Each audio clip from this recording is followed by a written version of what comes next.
Good morning विद्यार्थी मित्रों। गया विडियोनी अंदर आपणे वस्तुओना प्रकारों विशेनी वात करेली।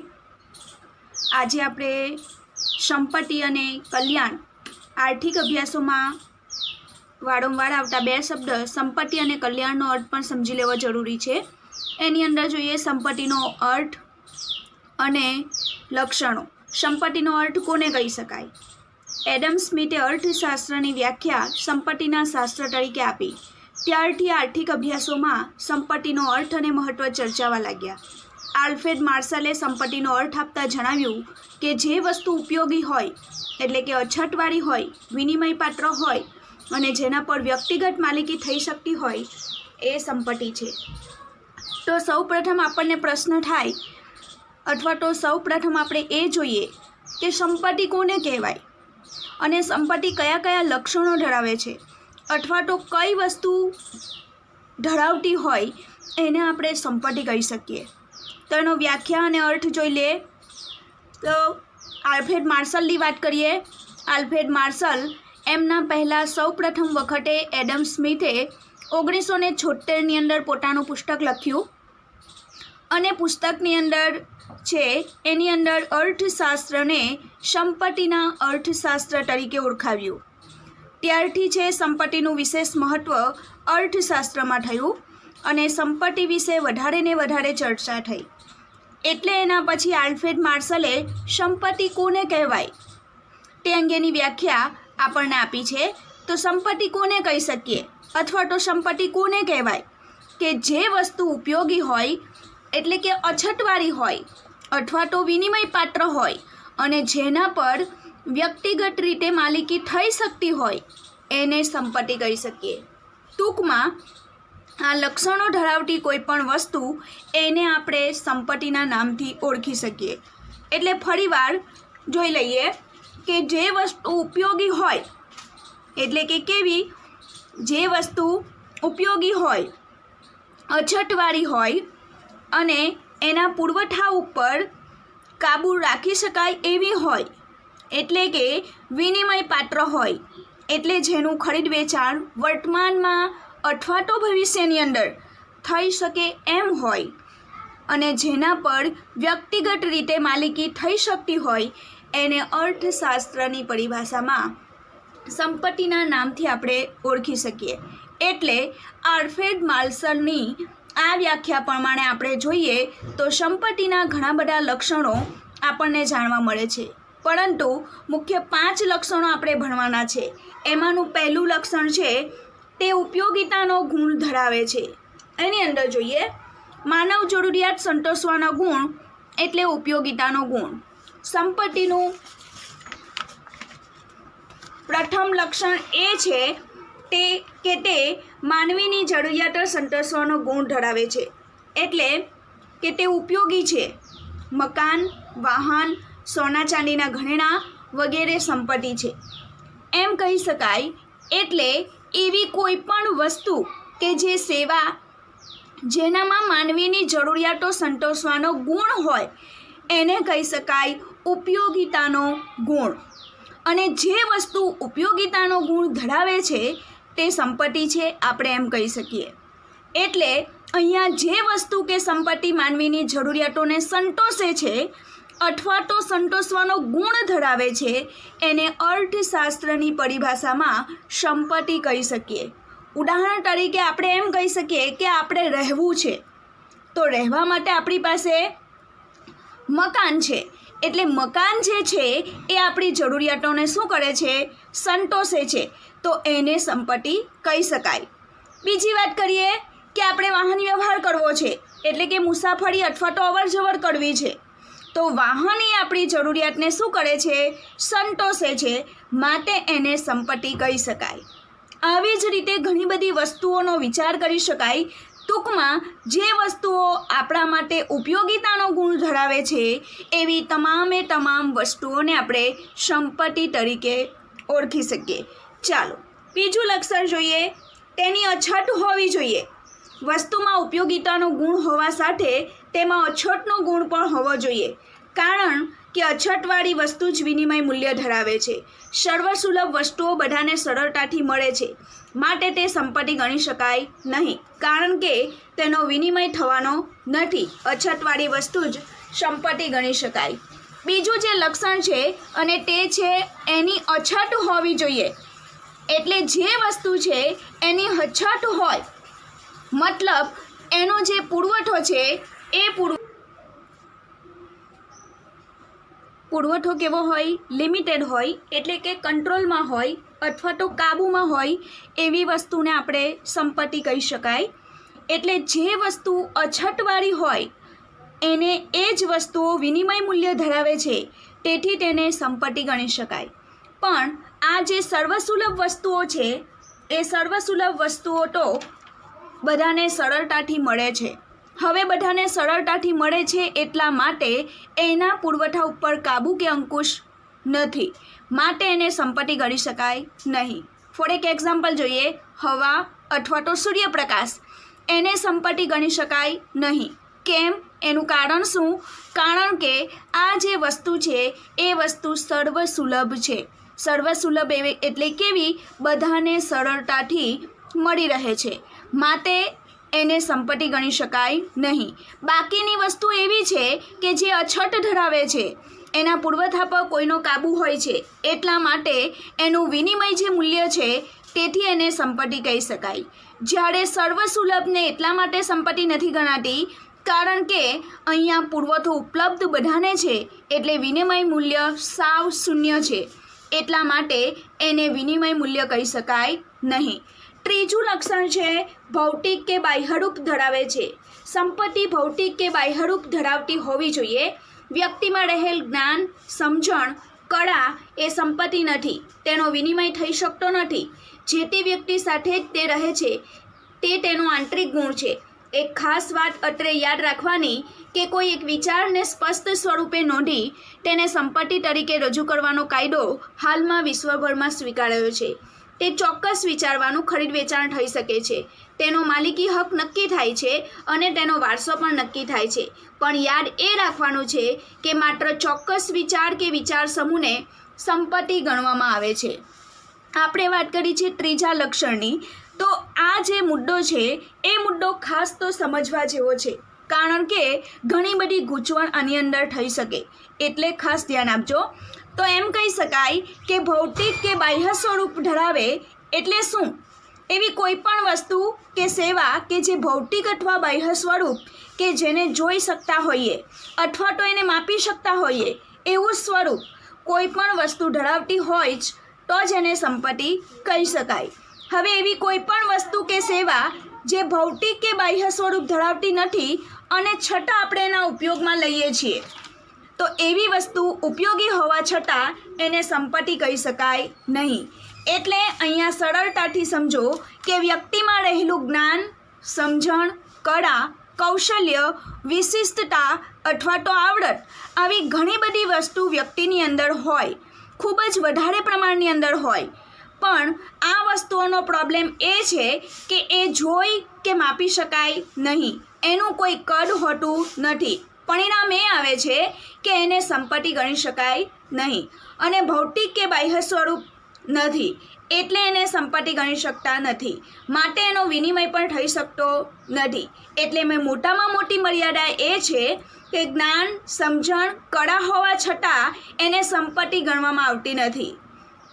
પરંતુ વર્તમાન સમયની અંદર વાત કરીએ તો વ્યક્તિનો જે વિચાર છે, અને અત્યારે તો ઘણું બધું છે, ઇન્ટરનેટ અથવા તો માર્કેટિંગ, ઓનલાઈન, ઓફલાઈન ઘણું બધું ચાલે છે, તો એ સરખામણીની અંદર વર્તમાન સમયમાં વ્યક્તિનો કોઈ એક વિચાર અથવા તો કોઈ વિચારોનો એક સમૂહ, એ વિચારના સમૂહને સ્પષ્ટ સ્વરૂપે નોંધીને મોટાભાગના લોકો લખીને નોંધે છે અથવા તો ઇન્ટરનેટ ઉપર આર્ટિકલ સ્વરૂપે રજૂ કરે છે અથવા તો પુસ્તક સ્વરૂપે રજૂ કરે છે, મેગેઝિનની અંદર લેખ સ્વરૂપે રજૂ કરે છે. એટલે ઇન શોર્ટ કોઈ વિચાર કે વિચારોના સમૂહને સ્પષ્ટપણે નોંધીને જો રજૂ કરવામાં આવે તો એને સંપત્તિ ગણી શકાય. કેમ? કારણ કે અહીંયા વિચારને સ્પષ્ટ સ્વરૂપે કાગળ ઉપર નોંધ્યો છે, પછી એનો વિનિમય એટલે કે ખરીદ વેચાણ થઈ શકે છે. ફોર એક એક્ઝામ્પલ જોઈ લઈએ. કોઈ ગીતકાર હોય, ગીતકાર એટલે કોઈ ગીત ગાતો હોય, ફિલ્મની વાત કરીએ તો ફિલ્મના ગીતકાર, હવે ફિલ્મના જે ગીતકાર છે એ ફિલ્મના ગીતના શબ્દો લખવાનું કહેવામાં આવે તો ફિલ્મના ગીત જે તે ગીતકાર છે એ કોઈ પણ કાગળ ઉપર શું કરે છે, એને લખે છે અથવા તો ઉતારે છે, અને એ કાગળ ઉપર ઉતાર્યા પછી જે મ્યુઝિક જે ડિરેક્ટર છે એ ડિરેક્ટરને કમ્પોઝ કરવા માટે એ આપે છે. તો જે મ્યુઝિક ડિરેક્ટર છે એ મ્યુઝિક ડિરેક્ટર શું કરશે, એ કાગળના શબ્દોના બદલામાં એને નાણાં ચૂકવે. તો અહીંયા જે ગીતકાર ગીત લખનારે, શબ્દો લખનારે જે ગીત લખ્યું છે એના બદલામાં એને શું મળ્યા છે, નાણાં મળ્યા છે, એટલે કે પૈસા મળ્યા છે. તો પછી આવા કિસ્સાની અંદર ગીતના જે શબ્દો છે એને સંપત્તિ કહેવાય. કેમ? કારણ કે એણે સ્પષ્ટ સ્વરૂપે કાગળ ઉપર શું કર્યું છે, એ જે ગીત છે એ ગીતને લખ્યું છે અને બદલામાં ગીત લખનારને નાણાં મળ્યા. એટલે આ રીતે વર્તમાન સમયનો વિચાર હોય અથવા તો વિચારોનો જે સમૂહ છે એને સ્પષ્ટ સ્વરૂપે જો નોંધો તો એને સંપત્તિ ગણી શકાય. અહીં ખાસ ધ્યાન વાત એ યાદ રાખવાનું છે કે આપણે વાત કરીએ છીએ કે વિચારની અથવા તો વિચારોના સમૂહની, એટલે ચોક્કસ વિચાર હોય કે વિચારોનો સમૂહ હોય એને સંપત્તિ ગણી શકાય. પણ અહીંયા તો શાની વાત કરી છે, ફક્ત અને ફક્ત વિચારોની જ વાત છે. આપણે ખાસ ચર્ચા કરવાના છે વિચારવાની શક્તિની. તો વિચારની શક્તિ જે છે એને સંપત્તિ કહેવાય, પણ વિચારને સંપત્તિ કહેવાય, પણ વિચારવાની જે શક્તિ છે એ શક્તિને સંપત્તિ કહી શકાય નહીં. એટલા માટે સંપત્તિ ન કહેવાય, કારણ કે વિચારવાની શક્તિ કોની કેટલી છે, વધારે પ્રમાણમાં છે અથવા તો ઓછા પ્રમાણમાં છે, સારી છે, ખરાબ છે, મધ્યમ છે, કેવી છે, એ આપણે ક્યારે પણ માપી શકતા નથી અને એવું કોઈ સ્વરૂપ પણ નથી. અને એટલા માટે છે વિચારવાની શક્તિ એને સંપત્તિ ગણી શકાય નહીં. આ દ્રષ્ટિએ વિચારવાની શક્તિ છે એ કોઈ પણ વ્યક્તિનો ગુણ કહેવાય તો ગુણ છે, સંપત્તિ નથી.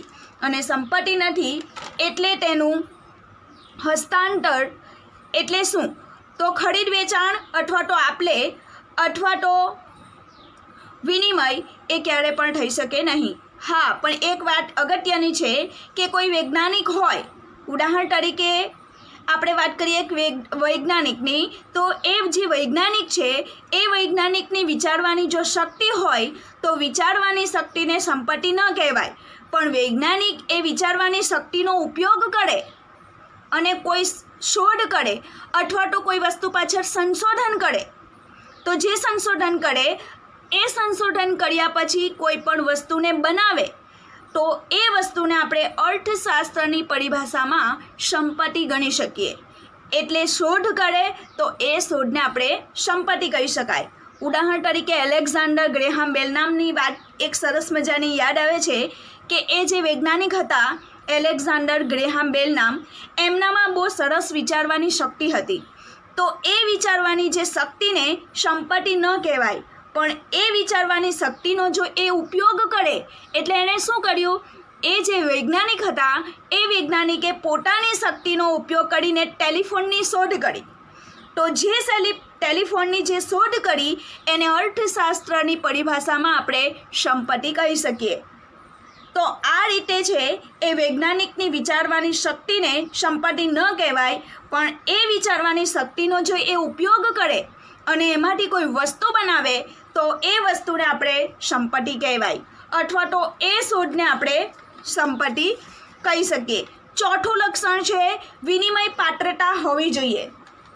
વિનિમય પાત્રતા એટલે કે કેવું કે જે વસ્તુ ઉપયોગી હોય, બાહ્ય હોય, પણ વિનિમય પાત્ર ન હોય તો તે સંપત્તિ નથી.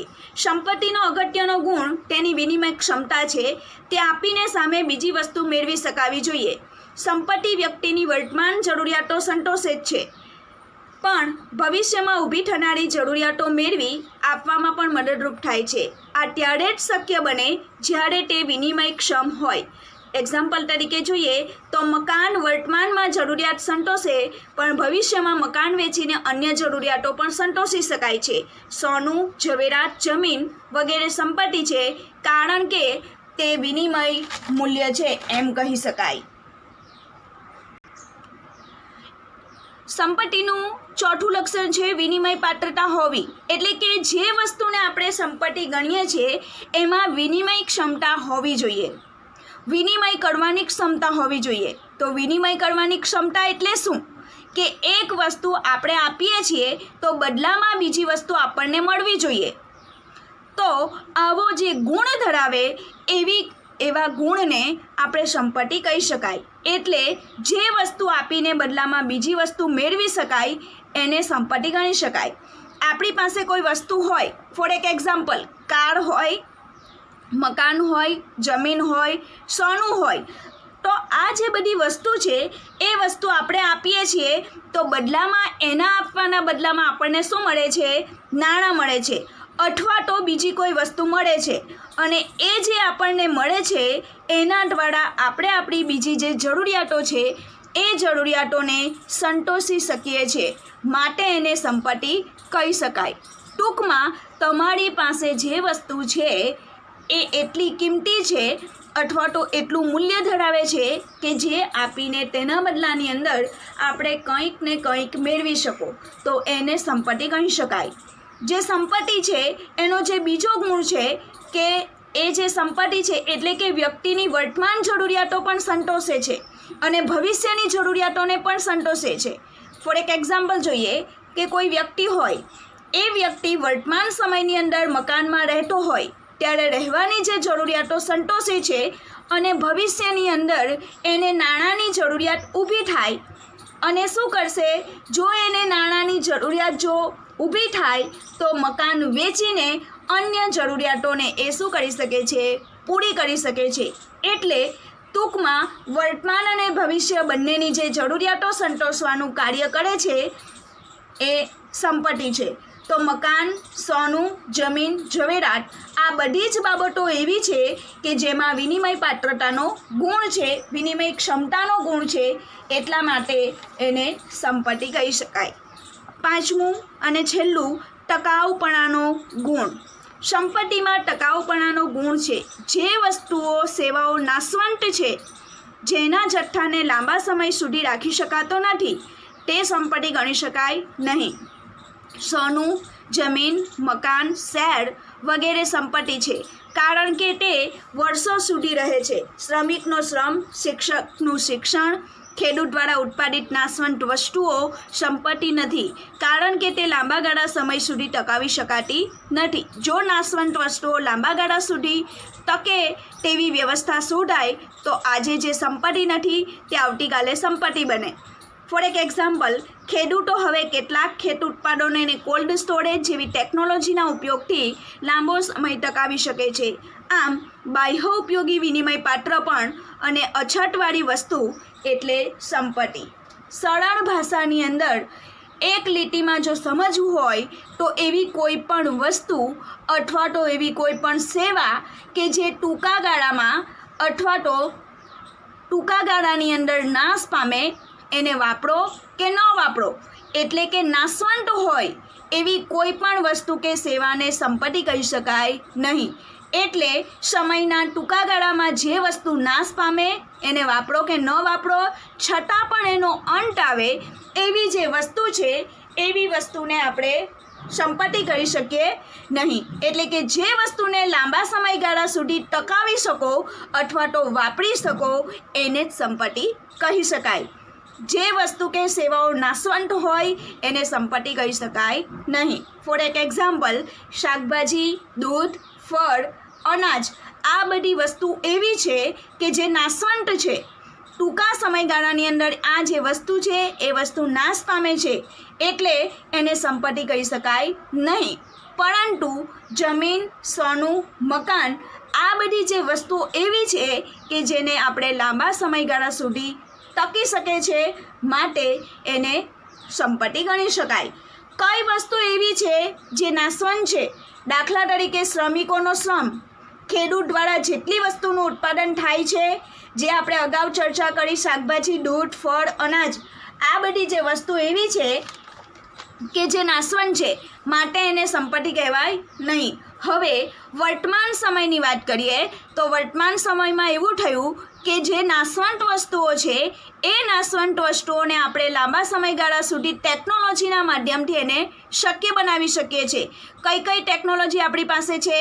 દાખલા તરીકે શાકભાજી હોય કે ફળ હોય, આ બધી વસ્તુને સાચવવા માટે